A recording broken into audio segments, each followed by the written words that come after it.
बच्चों सभी का बहुत बहुत स्वागत है आपकी अपनी क्लास अनीता शिक्षा पे। चलिए आज हम आपके 10th क्लास की बुक फर्स्ट फ्लाइट की जो पोएम्स हैं उनमें आपके बोर्ड के एग्ज़ाम में किस तरह के क्वेश्चंस आने वाले हैं उसके बारे में डिस्कशन करेंगे। आज आपको मैं 6 पोएम्स विद देयर एक्सट्रैक्ट और कुछ क्वेश्चंस और उनके आंसर्स के साथ आपको समझाऊंगी। आप चाहें तो इससे नोट भी कर सकते हैं कि इस तरह के जो क्वेश्चन आएंगे उनको आपको कैसे आंसर करना है। और बहुत हेल्पफुल वीडियो ये आप लोगों के लिए रहेगा।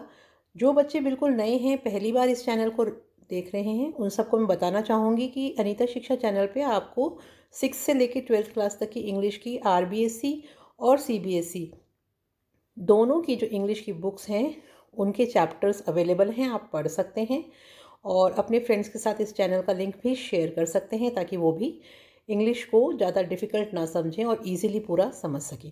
तो चलिए स्टार्ट करते हैं हम इस पोएम के फर्स्ट एक्सट्रैक्ट को जो आप लोग स्क्रीन के ऊपर देख पा रहे हैं। सबसे पहले देखिए, आपको जब एग्ज़ाम में क्वेश्चन आएगा तो वो इस तरह से आएगा, read the stanza given below and answer the questions that follow. अब उसके बाद में क्या होता है, जब ये लिखा जाता है कि आपको नीचे दी गई पंक्तियों को पढ़ना है, एक्सट्रैक्ट को पढ़ना है और उसके बाद में उन पंक्तियों के अंदर से कुछ प्रश्न पूछे जाते हैं जो नीचे लिखे हुए होते हैं, उनके आंसर आपको उस पूरे एक्सट्रैक्ट में से, यानी वो जो पंक्तियाँ होती हैं कविता की, उसमें से ढूंढ के लिखना होता है। तो चलिए थोड़ा सा मैं इसको ऊपर करके आपको दिखाती हूँ। अब देखिए, ये है आपका एक्सट्रैक्ट नंबर 1 और अब आप इस एक्सट्रैक्ट को पढ़िएगा। उसके बाद में देखिएगा इसके नीचे 2 क्वेश्चंस दिए हुए हैं। जो पूरा एक्सट्रैक्ट है इसको पढ़िए, इसमें क्या लिखा है। The way a crow Shuk down on me the dust of snow from a hemlock tree. इसको पढ़ते ही सबसे पहले आपको ये समझ में आ जाएगा कि ये जो पंक्तियां हैं, कौवे की बात और स्नो की बात कहाँ चल रही है। तो कविता का नाम आपको याद आ जाएगा कि ये डस्ट ऑफ स्नो जो चैप्टर है, यानी कि कविता है, उसकी कुछ पंक्तियां हैं। ठीक है, चलिए अब आपने पोएम को रिकग्नाइज कर लिया। आपको उस पोएम के पोएट का नाम भी पता होना चाहिए, जैसे कि रॉबर्ट फ्रॉस्ट के द्वारा लिखी हुई है ये पोएम। कई बार क्वेश्चन इस तरह भी से भी पूछ सकते हैं कि आप उसका कॉन्टेक्स्ट लिखिए, एक्सप्लेनेशन लिखिए, रेफरेंस लिखिए, तो आपको पता होना चाहिए।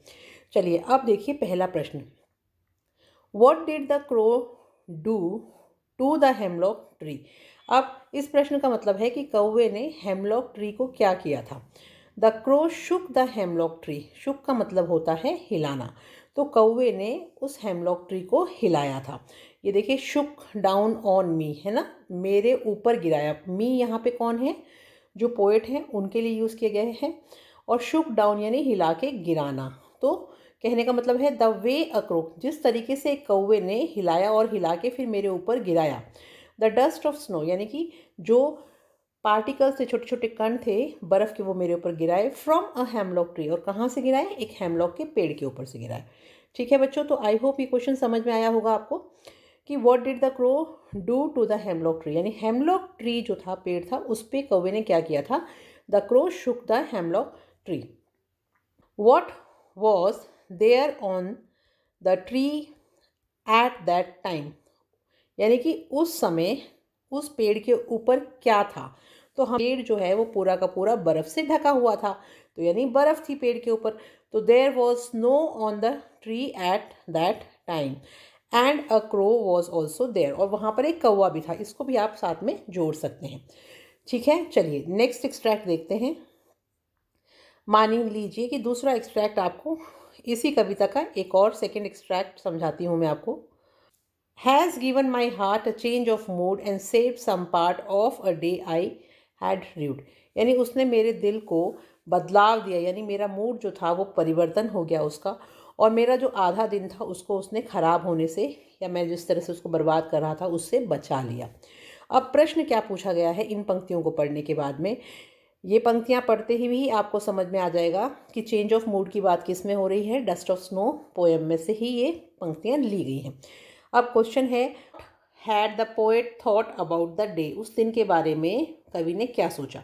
The poet had thought that his whole day would be wasted, उसको, कवि को ऐसा लगा था कि उसका पूरा जो दिन है वो ख़राब हो जाएगा, ऐसे ही बर्बाद हो जाएगा। The whole day would be unpleasant for him, और ये जो पूरा दिन है वो उसके लिए अनप्लीजेंट होगा, यानी प्लीजेंट का मतलब होता है सुहावना होना, अच्छा होना, और अनप्लीजेंट का मतलब होता है अच्छा नहीं होना। How was some part of his day saved, उसके दिन का कुछ हिस्सा कैसे बचा लिया गया था।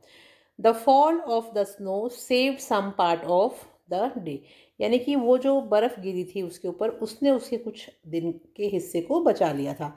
The rest part of the day became cheerful, और जिसके कारण बाकी का जो समय था, जो दिन था, आधा दिन जो बचा था, वो उसका अच्छा हो गया था, खुश मिजाज सा हो गया था, चीयरफुल हो गया था। The poets mood change because of the fall of the snow on him, और ऐसा क्यों हुआ, कवि के मूड में ये बदलाव आया क्योंकि उसके ऊपर बर्फ़ जो थी वो गिर गई थी। एक और एक्सट्रैक्ट है आपके सामने, ये फायर एंड आइस जो कविता है उसमें से कुछ पंक्तियां ली गई हैं। सम से the world will end in fire, some say in ice. From what I have tasted of desire, I hold with those who favor fire. अब फायर एंड आइस आपको समझ आ जाएगा जैसे ही आप इन पंक्तियों को पढ़ेंगे। तो सबसे पहले आपने पोएम को रिकॉग्नाइज कर लिया कि पोएम का नाम है फायर एंड आइस, और पोएट जो है वो भी रॉबर्ट फ्रॉस्ट ही पोएट हैं इस कविता के। चलिए क्वेश्चन देखते हैं। What are the two opinions of people as to how the world will come to an end, यानी कि जो लोग थे उनके दो तरह के विचार क्या थे कि दुनिया का अंत कैसे होगा। People have two views as to how the world will come to an end, तो लोगों के दो तरह के विचार थे कि दुनिया का अंत कैसे होगा। सम, अब यहाँ पे लिख सकते हैं, some said that fire will cause the world to come to an end, others are of the opinion that ice can destroy the world together। तो कुछ लोगों ने कहा कि दुनिया का अंत जो है वो आग से होगा, और कुछ लोगों ने ऐसा कहा कि दुनिया का जो अंत है वो बर्फ से होगा। कहा गया है what are the two opinions of people as to how the world will come to an end, यानी लोगों के दो तरह के विचार थे कि दुनिया का अंत जो है वो कैसे होगा। आंसर देखिए, people have two views as to how the world will come to an end। लोगों के दो तरह के विचार थे कि दुनिया का अंत कैसे होगा। some opinion that, यहाँ पे ओपिनियन होगा, ठीक है, इसको आप सही कर लीजिएगा। ये जो ओपिनियन की स्पेलिंग है वो आप यहाँ से लिखिएगा, ये करेक्ट ओपिनियन की स्पेलिंग है। some opinion that fire will cause the world to come to an end, कुछ का ओपिनियन ये था, यानी कुछ का विचार ये था कि दुनिया का अंत जो है वो आग से होगा। Other are of the opinion that ice can destroy the world all together, और कुछ का मानना था कि बर्फ़ जो है वो दुनिया का अंत कर देगी। ये what does fire represent in the poem, इस कविता में जो आग है वो किस चीज़ को प्रदर्शित करती है। Fire represent destructive forces of violence, जो अग्नि है वो विनाश करने वाली जो हिंसात्मक शक्तियां हैं उनको इसमें प्रदर्शित कर रही है। गुस्सा भी उसमें शामिल है। सेल्फिश डिज़ायर, यानी कि अपनी इच्छा की पूर्ति के लिए, अपने स्वार्थ को पूरा करने के लिए जो अपनी इच्छा शक्ति को बढ़ाते रहते हैं और चीज़ों के ऊपर अपना कब्जा करना चाहते हैं, और शक्ति यानी कि अपने आप को पावर में रखना चाहते हैं, उन सब चीज़ों को रिप्रेजेंट करती है आग।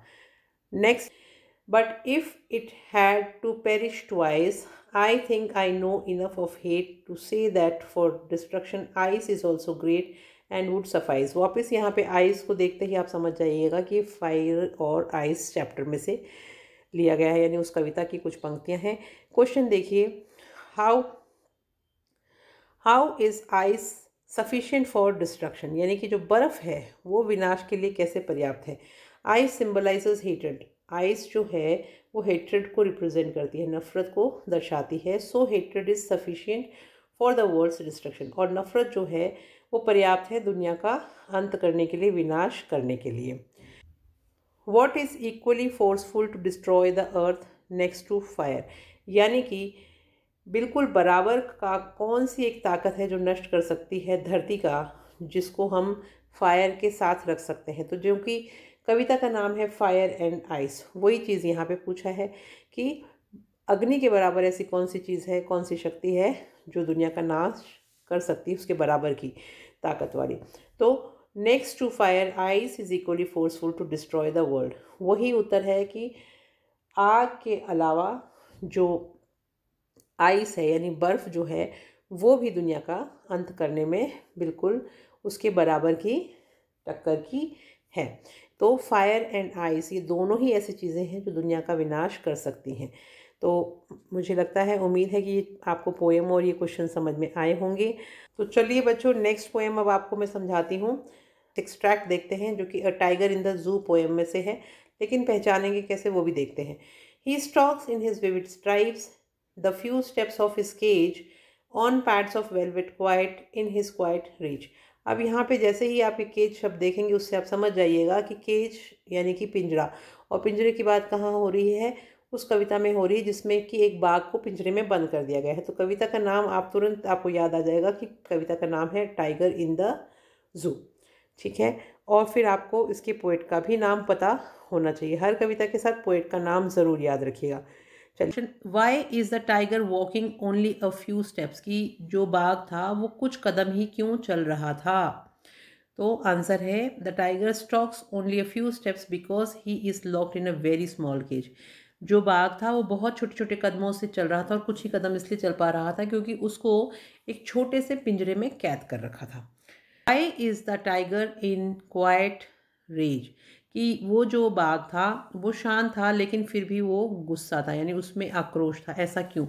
ही is in a quite rage because he is locked and his freedom has been curtailed. वो एक शांत रूप से दिखने वाला लेकिन अंदर से उसमें बहुत ज़्यादा गुस्सा भरा हुआ था, क्योंकि उसकी आज़ादी को कैद कर लिया गया था, उसको एक पिंजरे में बंद कर दिया गया था। Thus he unable to show his anger and ferocity, और इसीलिए वो अपना जो गुस्सा है उसको दिखा नहीं पा रहा था, और वो वहाँ से जो आज़ाद होना चाहता था उसको भी वो नहीं कह पा रहा था कि मुझे गलत बंद कर रखा है आप लोगों ने अंदर। तो thus he is unable to show his anger and ferocity। Sliding through long grass, इस लाइन को पढ़ते ही आप समझ जाइएगा कि ये जो कविता है ये कौन सी कविता है। A tiger in the zoo की है, जिसमें एक तरफ एक बाघ को पिंजरे में कैद कर रखा है और दूसरा जंगल में घूम रहा है और छुप के घात लगा के बैठा है अपने शिकार की तलाश में कि वहाँ पे पानी के पास में एक मोटा सा हिरन आएगा और वो उस पर जाके लपक लेगा। तो इसलिए स्लाइडिंग थ्रू लॉन्ग ग्रास जो लाइन है इसके माध्यम से आप उसको याद कर पाएंगे कि ये वो कविता है। या फिर वेयर प्लम डियर पास, जहाँ पे एक मोटा हिरन गुजरता है, वो भी उससे भी आप इसको याद कर सकते हैं। क्वेश्चन देखिए, where should he be sliding, तो आंसर है the tiger should be sliding long grass in the forest, कि यानी वो लंबी लंबी जो घास है जंगल की उसमें वो छुप के बैठा हुआ होगा घात लगा के। What would pass through the water hole, answer है a plump deer would pass through the water hole, यानी कि कौन वहाँ पानी के पास में आएगा, वहाँ से कौन गुजरेगा, वहाँ से एक मोटा सा हिरन गुजरेगा जिसको कि वो शिकारी की तरह, जैसे शिकारी अपने शिकार के ऊपर लपक जाता है वैसे ही वो जो बाघ है वो उस हिरन को लपक लेगा। नेक्स्ट एक्सट्रैक्ट देखिए, he should be snarling around houses at the jungle's edge, burning his white fangs, his claws terrorizing the village। अब यहाँ पर वाइट फैंग्स और हिज क्लॉज जो है इसको देखते ही आप समझ जाइएगा कि ये कौन सी कविता है बच्चों। ये टाइगर इन द जू कविता में से लिया गया है। नेक्स्ट देखिए, what does the poet try to suggest through these lines, इन पंक्तियों के माध्यम से कवि क्या चीज़ की सलाह देना चाहता है। The poet is trying to suggest that the tiger should be allowed to line in his natural habitat. तो कवि इसमें इस कविता के माध्यम से हमें ये बताना चाह रहा है कि जो बाघ होता है उसको उसके प्राकृतिक वातावरण में ही रहने देना चाहिए। How does the tiger square the people, कि जो बाघ है वो लोगों को कैसे डराता है। The tiger scares the people by growling them and showing his teeth and claws, यानी कि जो बाघ है वो लोगों को उनके ऊपर दहाड़ के गुर्राता है उनके ऊपर, और अपने जो दांत हैं सफ़ेद सफ़ेद दांत और अपने पंजे दिखा के उनको डराने की कोशिश करता है। Number 4, but he is locked in a concrete cell, his strength behind bars, stalking the length of his cage, ignoring visitors. अब ये जो पूरी पंक्तियां हैं, but he is locked in a concrete cell, his strength behind bars, stalking the length of his cage, ignoring visitors. अब इनमें से भी कोई भी वर्ड के माध्यम से आप इसको पहचान लेंगे। आप कंक्रीट सेल ही याद कर लीजिए कि वो जो एक पिंजरा था जिसके अंदर कोठरी सी थी जिसके अंदर उसको लॉक किया गया था, तो ये किसको लॉक करने की बात चल रही है? एक बाघ को जो चिड़ियाघर में कैद था। इससे आपको समझ में आ जाएगा कि a tiger in the zoo poem की पंक्तियां हैं। क्वेश्चन देखिए, what does the phrase his strength behind the bar suggest, कि उसकी जो ताकत थी पिंजरे की जो सलाखें हैं उनके पीछे, इससे आप क्या समझते हैं? It means that he is helpless and he is locked in a cage. इसका मतलब ये है कि उसको एक पिंजरे में बंद कर रखा था और वो असहाय महसूस कर रहा था, वो कुछ भी नहीं कर सकता था। नेक्स्ट क्वेश्चन देखिए, why does the tiger ignore the visitors. अब ये जो बाघ है, ये जो वहाँ पे आने वाले आगंतुक थे, विजिटर्स थे जो घूमने आते हैं जू में, उनको इग्नोर क्यों कर रहा था, उनको नज़रअंदाज क्यों कर रहा था? The tiger ignores the visitors because he considers them devoid of feeling as none of them tries to help him out of the prison. वो इसलिए इग्नोर कर रहा था क्योंकि वो जो अपनी भावनाएं हैं उनको व्यक्त करना चाहता था कि उसके बारे में कोई भी नहीं सोच रहा और कोई भी उसको उस कोठरी से, उस केज से आज़ाद करने की विचार ही दिमाग में नहीं लेके आ रहा है, कोई उसकी मदद नहीं कर रहा है, कोई उसको आज़ाद नहीं कर रहा है। नेक्स्ट एक्सट्रैक्ट देखिए, he hears the last voice at night the patrolling cars and stairs with his brilliant eyes at the brilliant stars. अब यहाँ पे ब्रिलियंट जो स्टार्स है उसके माध्यम से या पेट्रोलिंग कार्स के माध्यम से, कोई भी एक शब्द या लाइन आप याद रखिएगा कि ये जैसे ही आप देखें तो आप समझ जाएं कि a tiger in the zoo जो कविता है उसमें से पंक्तियां ली गई हैं। फिर आप क्वेश्चन के आंसर्स करने में आपको इजी रहेगा। What kind of voice does the tiger here, कि किस तरह की आवाज़ बाघ वहाँ पे सुनता है? The tiger hears the voice coming from the patrolling cars at night, यानी जो बाघ है वो जो पेट्रोलिंग कार्स की आवाज़ आ रही होती है रात को, वो सुन रहा होता है, वो उसको सुनाई देती है। What is the effect of the repeated use by the word brilliant, यानी कि ये जो ब्रिलियंट शब्द जो है इसका जो बारी बारी इस्तेमाल किया गया है उसका क्या प्रभाव पड़ता है इस कविता में? The repeated use of brilliant shows the contrast, ये जो बारी बारी ब्रिलियंट शब्द इस्तेमाल किया गया है ये हमारे को कॉन्ट्रास्ट को रिप्रेजेंट करता है। The brilliant stars are free while the brilliant eyes are inside the cage, कहने का मतलब कि जो ब्रिलियंट तारे हैं वो तो आज़ाद हैं, लेकिन ये जो ब्रिलियंट चमकती हुई जो आँखें हैं किसकी? बाघ की, वो आज़ाद नहीं है, वो पिंजरे के अंदर कैद हैं।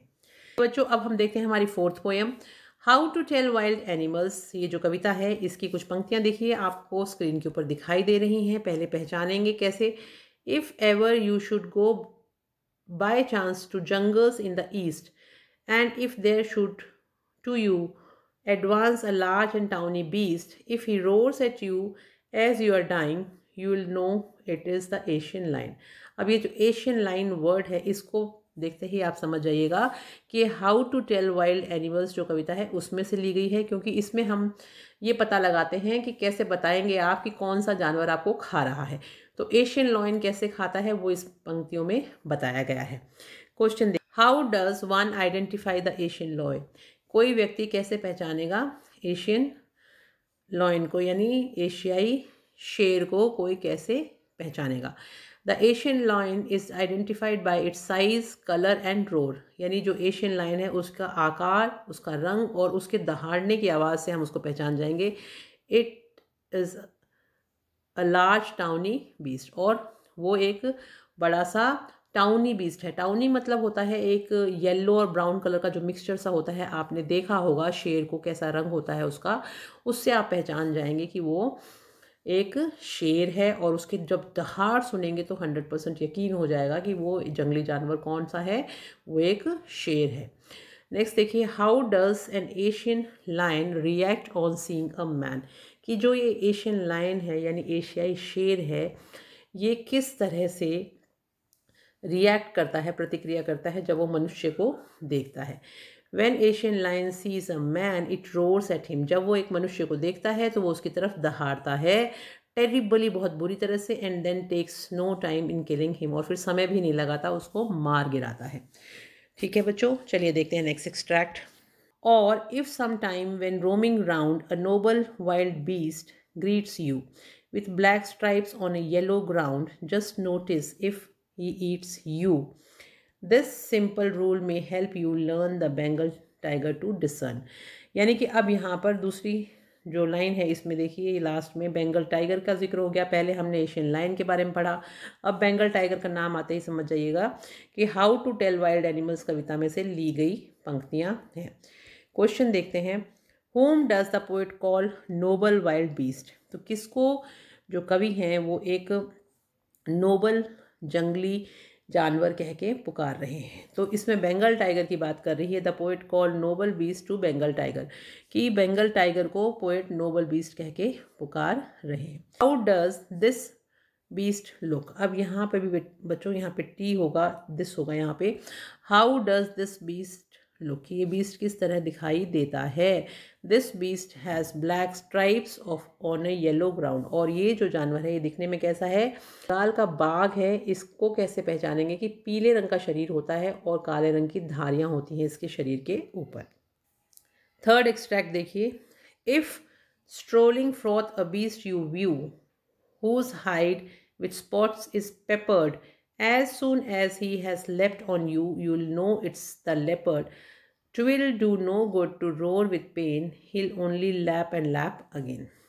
अब यहाँ पर जो ये पेपर्ड शब्द है यानी काली मिर्च के दानों जैसा, इससे या लेपर्ड शब्द से आपसे पहचान लीजिएगा कि ये कविता how to tell wild animals की पंक्तियाँ हैं।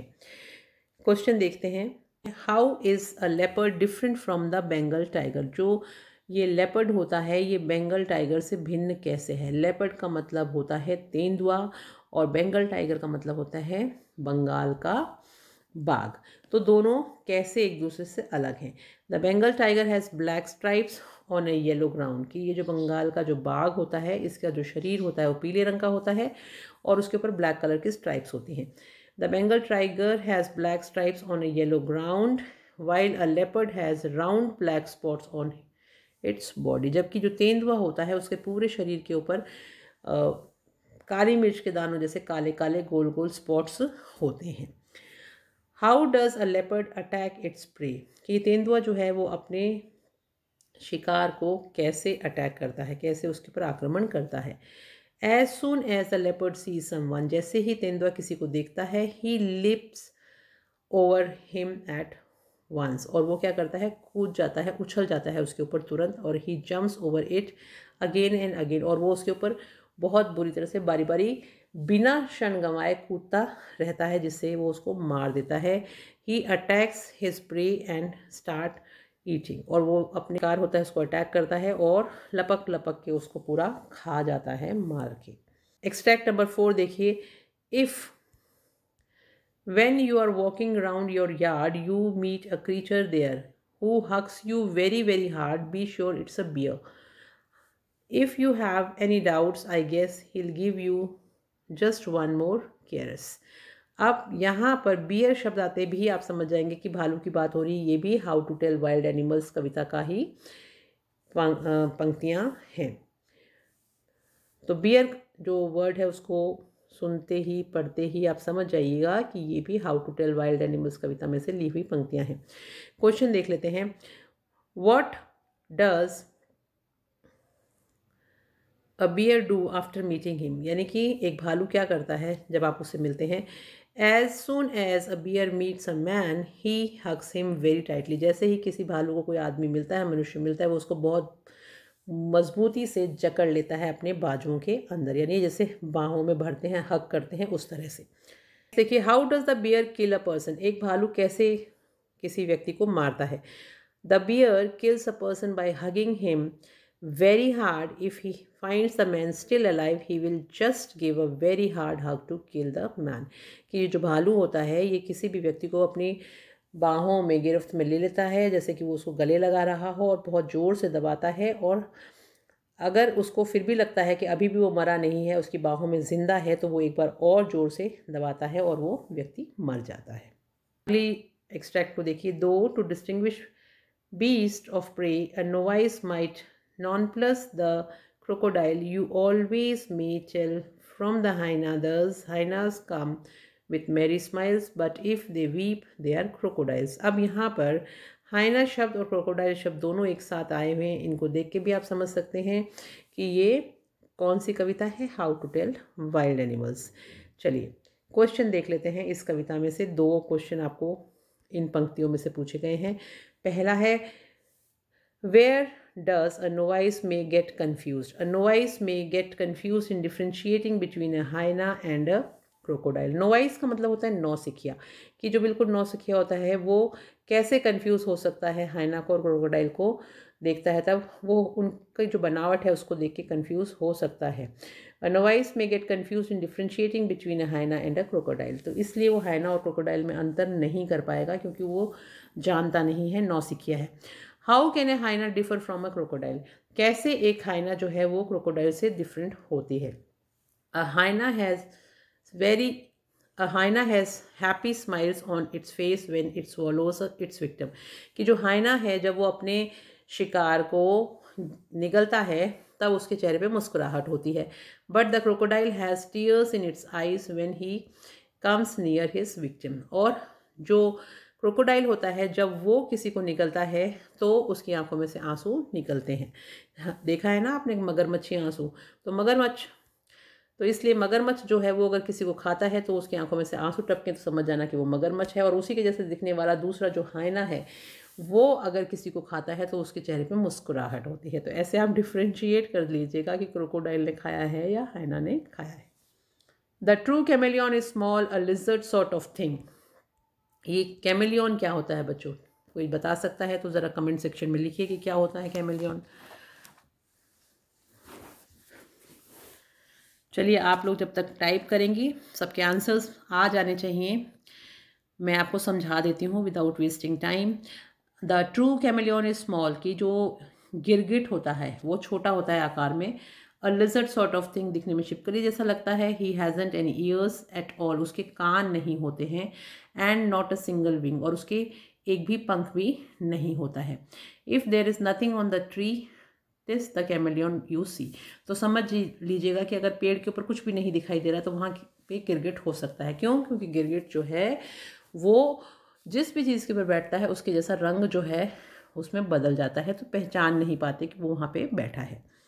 चलिए क्वेश्चन देखिए, what does a chameleon look like? किस तरह का दिखाई देता है एक गिरगिट? तो वो छिपकली के जैसे दिखाई देता है, तो it looks like a lizard. ठीक है, नेक्स्ट क्वेश्चन देखते हैं। Describe 2 characteristics of a chameleon. Chameleon की 2 कैरेक्टरिस्टिक्स बताने हैं, उसके बारे में 2 चीज़ें बतानी हैं। तो जो कैमेलियन होता है यानी जो गिरगिट होता है, it does not have years and wings, और उसके ना तो कान होते हैं ना पंख होते हैं। ये इंपॉर्टेंट क्वेश्चन है, आप इनको याद ही कर लीजिएगा, ज़्यादा बेहतर रहेगा। नेक्स्ट कविता देखिए, आपकी जो चैप्टर 6 है अमांडा उसमें है, और इसमें तो आप अमांडा नाम देख के ही समझ जाएंगे कि अमांडा पोएम में से ली हुई एक्सट्रैक्ट है। Don't bite your nails Amanda, don't hutch your shoulders Amanda, stop that slouching and sit up straight Amanda. Question देखते हैं क्या है। 2 प्रश्न दिए गए हैं, इसमें से पहला है, what does the speaker ask Amanda not to do? Speaker कौन है इसमें? यानी बोलने वाला। हाँ, वो अमांडा को क्या नहीं करने के लिए बोल रहा है? तो the speaker advises Amanda not to bite her nails and not to hunch her shoulders. तो जो बोलने वाला है, वक्ता है, वो उसकी मदर भी हो सकती है, फादर भी हो सकता है, कोई भी हो सकता है, स्पेशली मेंशन नहीं किया, लेकिन हम माँ ही मान लेते हैं क्योंकि माँ ही ज़्यादातर इस तरह की सलाह देती हैं। तो स्पीकर जो भी है वो उसको क्या सलाह दे रहा है अमांडा को? वो ये कह रहा है कि अपने नाखूनों को मत चबाओ और तुम अपना जो कंधा है उसको झुका कर मत बैठो, है ना, शोल्डर सीधे करके बैठो। नेक्स्ट क्वेश्चन देखिए, how should Amanda sit according to the speaker? यानी जो बोलने वाला व्यक्ति है उसके अनुसार अमांडा को कैसे बैठना चाहिए?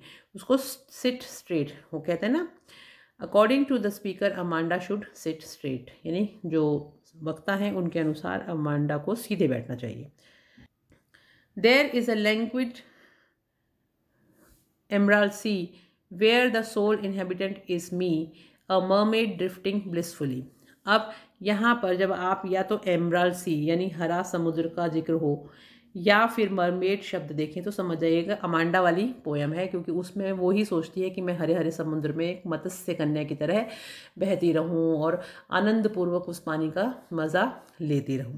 क्वेश्चन देखिए, where does Amanda want to be the role inhabitant? तो she wants to be the role inhabitant of a languid emerald sea, यानी कि वो हरे हरे समुद्र में अकेली रहना चाहती है, वहाँ का निवासी बनना चाहती है। She just wish to be carried away by the green sea wave slowly and gradually, और उसकी इच्छा है कि वो जो लहरें हैं, उस हरे हरे पानी की जो लहरें हैं, वो आराम से उसको एक जगह से दूसरी जगह पे आनंद से इधर से उधर ले जाती रहें धीरे धीरे, और वो वहाँ पे अकेली रहे और मस्त रहे। Y does Amanda think that a mermaids life is better than her own. Amanda को ऐसा क्यों लगता है, ऐसा क्यों सोचती है वो कि जो मत्स्य कन्या होती है उसका जीवन जो है वो उसके जीवन से ज़्यादा बेहतर है। Having felt troubled by her mother's constant interferences, Amanda thinks that a mermaid's life is better than her own. अब बारी बारी लगातार जो उसकी मदर हैं वो उनको लगातार टोकती रहती हैं, उसके कारण अमांडा को ऐसा लगता है कि वो एक मत्स्य कन्या जो है उसकी तरह हो जाए, क्योंकि उसका जीवन उससे ज़्यादा बेहतर है, तो उसका जीवन इसीलिए उसको अपने से ज़्यादा बेहतर लगता है। स्टैंजा 3 देखिए। Did you finish your homework Amanda, did you tidy your room Amanda, I thought I told you to clean your shoes Amanda. तो अब इन पंक्तियों में वापस अमांडा शब्द देखते ही समझ जाइएगा कि अमांडा पोएम में से है। क्वेश्चन क्या है, what does mother ask Amanda, कि माँ जो है वो अमांडा को क्या पूछती हैं। Mother ask Amanda if she has finished her homework and if she had clean the room. Amanda से उसकी मदर ये पूछती हैं कि अगर उसने अपना काम पूरा कर लिया है, क्या उसने अपना कमरा साफ़ कर लिया है, होमवर्क कर लिया है। तो बच्चों पहले तो ये जो पंक्तियाँ हैं इनको पढ़ेंगे आप, और फिर उसके बाद में आप इन क्वेश्चंस के आंसर्स करेंगे। कहीं से और ढूंढना नहीं, इन पंक्तियों में से ही आंसर आपको ढूंढ के लिखने होते हैं। अगला क्वेश्चन देखिए, why does mother ask so many questions to Amanda, कि माँ जो है वो अमांडा से इतने सारे प्रश्न क्यों पूछती है। Amanda's mother is caring lady, she wants her daughter to be regular and punctual in her day to day work. Amanda की जो माँ है वो बहुत ध्यान रखने वाली मदर हैं, और इसलिए वो चाहती हैं कि उनकी जो बेटी है वो अपने काम में नियमित रहे और तरीके से रेगुलरली अपना काम करती रहे, और दिन में जो भी काम करने होते हैं, यानी जो डे वर्क होता है उसका, यानी रोज़मर्रा का जो काम है उसमें वो कुशलता से हर चीज़ को करे। So she ask repeatedly whether she has done her work और नॉट, इसलिए वो बारी बारी उससे पूछती है कि कहीं कि उसने अपना काम किया है या नहीं किया है। हम सब के घर में सब ऐसा होता है, आप लोगों की मम्मियाँ भी पूछती होंगी ना आपसे, और ये सब चीज़ें जो आप सुन रहे हो आप इनसे कनेक्ट कर पा रहे होंगे अपने आप को। कितने बच्चों की मदर्स उनको ऐसे टोकती हैं, ज़रा वो भी ज़रा कमेंट सेक्शन में लिखिए कि ऐसा होता है या नहीं होता है। Don't eat that chocolate Amanda, remember your acne Amanda, will you please look at me when I am speaking to you Amanda. वापस अब अमांडा की मदर वापस उससे कुछ कुछ पूछने लग गई हैं, कहने लग गई हैं। उनमें से क्वेश्चन देखते हैं क्या क्या कहती हैं। Why does mother ask her to stop taking more chocolates, उसकी मदर उसको चॉकलेट्स ज़्यादा खाने के लिए क्यों मना करती हैं। Mother ask Amanda to stop eating chocolates because she fears that chocolates could produce more pimples on her face. माँ जो है वो अमांडा को मना करती हैं कि तुम भैया अब चॉकलेट्स मत खाओ क्योंकि उनसे पिंपल्स हो सकते हैं। बच्चों ये मैंने किसी बुक में से लिए हैं ये सारे एक्सट्रैक्ट, तो कहीं कहीं पे इनमें बहुत सारी स्पेलिंग मिस्टेक्स हैं, जैसे यहाँ पे अमांडा में ए होना चाहिए। प्लीज़ आप इनको थोड़ा सा ध्यान से पढ़िएगा, करेक्शन कर लीजिएगा।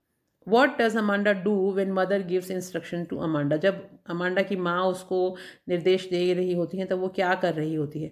Amanda does not pay any attention to what mother is saying, Amanda कोई ध्यान नहीं देती कि उसकी माँ उसको क्या कह रही है उसकी बातों की तरफ। Even she does look at her she simply remains silent, और जब वो उसकी तरफ देखती हैं तब भी वो काफ़ी शांत ही रहती है। I am Rapunzel, I have not a care. Life in a tower is tranquil and rare. I'll certainly never let down my bright hair. अब यहाँ पर भी रुपंजल वर्ड से समझ जाइएगा कि अमांडा पोएम में से लिया गए हैं। Why does Amanda want to be Rapunzel, Amanda Rapunzel क्यों बनना चाहती है, उसकी तरह क्यों होना चाहती है। Amanda refers her freedom in silence, she prefers to live alone in a tower than in a house where parents constantly trouble her with their instructions. यानी कि Amanda refers her freedom in silence, Amanda जो है वो आज़ादी और शांति वाला जो जीवन है रुपंजल का, उसकी तरफ इशारा करती हैं और वो चाहती हैं कि जो उसका जीवन है वो उसी की तरह एक टावर में गुजारने को तैयार है, क्योंकि उसके घर पे उसके जो पेरेंट्स हैं वो उसको लगातार कुछ ना कुछ कहते रहते हैं, उसको टोकते रहते हैं या निर्देश देते रहते हैं। Kind of life does Amanda want like, कि किस तरह का जीवन जो है वो अमांडा जीना चाहती है, किसकी तरह बनना चाहती है। Amanda would prefer a life which is peaceful and rare. अमांडा एक ऐसे जीवन को प्रेफर करती है, यानी प्राथमिकता देती हैं जिसमें शांति हो और जो बिल्कुल दुर्लभ हो। But she would not escape with a prince as Rapunzel had gone. लेकिन वो कहती है लेकिन मैं जिस तरह से रुपंजल भाग जाती है, निकल जाती है, जब उस टावर में से, ये कहानी है बच्चों रुपंजल की, जिसमें कि उसको एक कैद करके रखते हैं एक टावर के अंदर और फिर एक राजकुमार आता है जो उसको वहाँ से निकाल के ले जाता है, क्योंकि वो अपने सुनहरे बालों को लटका देती है, उसकी मदद से ऊपर चढ़ता है और उसको ले जाता है। तो वो ये कहती है कि मैं रुपंजल की तरह एक जगह कैद तो होना चाहती हूँ ताकि मुझे कोई डिस्टर्ब नहीं करे, पर मैं वहाँ से भागूंगी नहीं जिस तरह से रुपंजल वहाँ से चली गई थी। किसी राजकुमार के साथ मैं वहाँ से कहीं नहीं भागूंगी, क्योंकि मैं तो अकेले ही रहना चाहती हूँ। Stop that sulking at once Amanda, you are always so moody Amanda, anyone would think that I nagged at you Amanda. अब इन पंक्तियों में पहला जो प्रश्न है, अमांडा अमांडा देखते ही आप समझ जाएंगे कि अमांडा पोएम में से ली गई है।